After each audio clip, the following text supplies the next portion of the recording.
Imagine a city that believed its survival depended on a single flame, a fire so sacred that if it ever went out, the entire empire feared collapse. And imagine that this flame was guarded not by soldiers or kings, but by young girls taken from their families and bound to a life of purity, power, and deadly consequences. Because in ancient Rome, the fate of millions rested on the lives of the Vestal Virgins.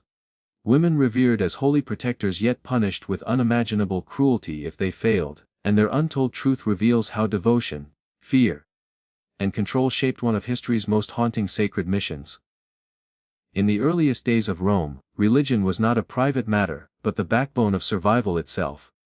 Woven into politics, family life, and the imagination of the people, and at the center of this belief system stood the goddess Vesta, guardian of the hearth and sacred fire. A symbol not only of warmth and home but of continuity, stability, and divine protection. Because Romans believed that just as a household collapsed without its hearth, the city of Rome would collapse if its sacred fire were ever allowed to die, and from this belief emerged one of the most extraordinary institutions of the ancient world. The Vestal Virgins, whose origins were traditionally traced to King Numa Pompilius, a ruler remembered less for conquest and more for wisdom, discipline, and the conviction that Rome's greatness depended on strict observance of ritual, rather than brute force, leading him to establish a permanent order of priestesses, tasked with guarding the eternal flame of Vesta. A duty so vital that it demanded lives of complete devotion and sacrifice. These priestesses were chosen as children, usually between the ages of 6 and 10. Selected by the Pontifex Maximus under the belief that the gods themselves guided the decision, and once chosen, the girl was removed entirely from her former life. Taken from her family in a public act that symbolized her transformation from a private individual into a living servant of the state and the divine. Legally freed from her father's authority, and placed under the protection and control of Rome itself, a status almost unheard of for women in a deeply patriarchal society. Her initiation marked the end of childhood, as her hair was cut and dedicated to a sacred tree. Her clothing changed to the simple white garments of the order. And her life redirected toward 30 years of service divided into learning, performing, and teaching sacred duties. All of which were passed down orally with extreme precision, because a single mistake in ritual was believed capable of angering the gods, and bringing misfortune upon the entire city. At the heart of all these duties burned the eternal flame, inside the round temple of Vesta, a structure deliberately designed to resemble Rome's most ancient homes, emphasizing the idea that the city itself was one great household. And within this temple stood no statue of the goddess, because the fire itself was believed to be her living presence, demanding constant vigilance, day and night, from the Vestals who guarded it, knowing that if the flame went out, even by accident, it would be interpreted as a terrifying omen, often followed by punishment meant to restore divine favor and public confidence. Daily life for the Vestal Virgins followed a rhythm of purification, discipline, and ritual. Beginning with cleansing rites that reinforced the belief that physical purity reflected spiritual integrity, followed by tasks such as maintaining the temple, preparing offerings, and creating the sacred mola salsa, a mixture of flour and salt used in Roman sacrifices, that only Vestals were permitted to make,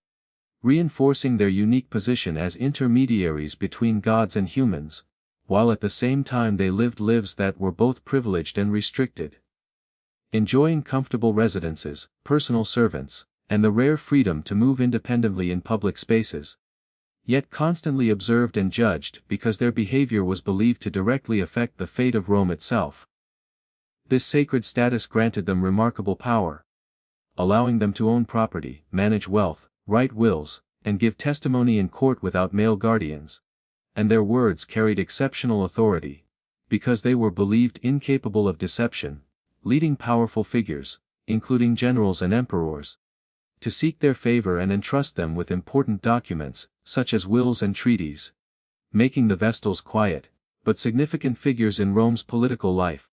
symbols of legitimacy and stability whose public presence reassured citizens that the gods still favored the state. Central to their identity, however, was the vow of chastity, a requirement that defined their existence and separated them entirely from ordinary womanhood. As for 30 years they were forbidden from marriage or sexual relationships.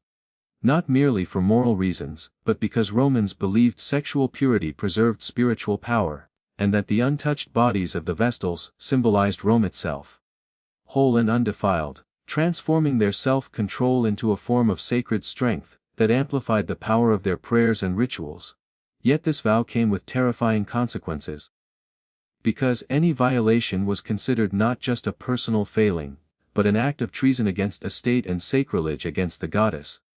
And since shedding the blood of a Vestal was forbidden, punishment took the form of ritual burial alive,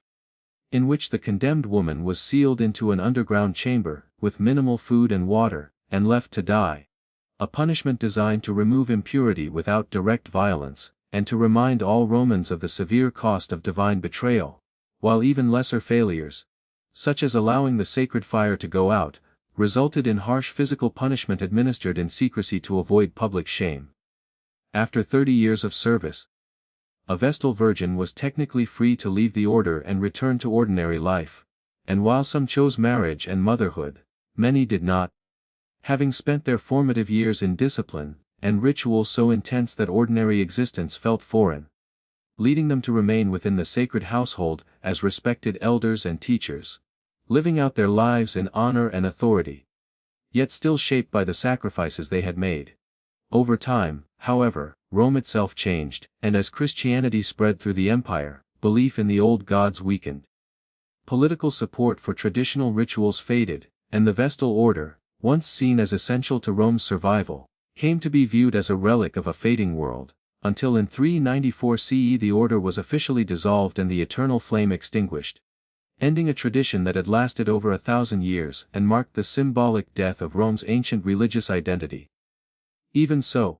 the legacy of the Vestal Virgins endures as one of the most powerful and unsettling examples of how faith, power, and control can intertwine,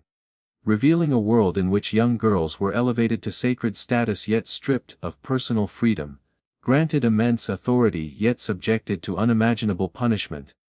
revered as protectors of civilization, while bearing the crushing weight of an empire's hopes, reminding us that behind the grandeur of ancient Rome stood human lives shaped by devotion, fear and sacrifice, guardians of a sacred fire that illuminated the city even as it consumed their own futures.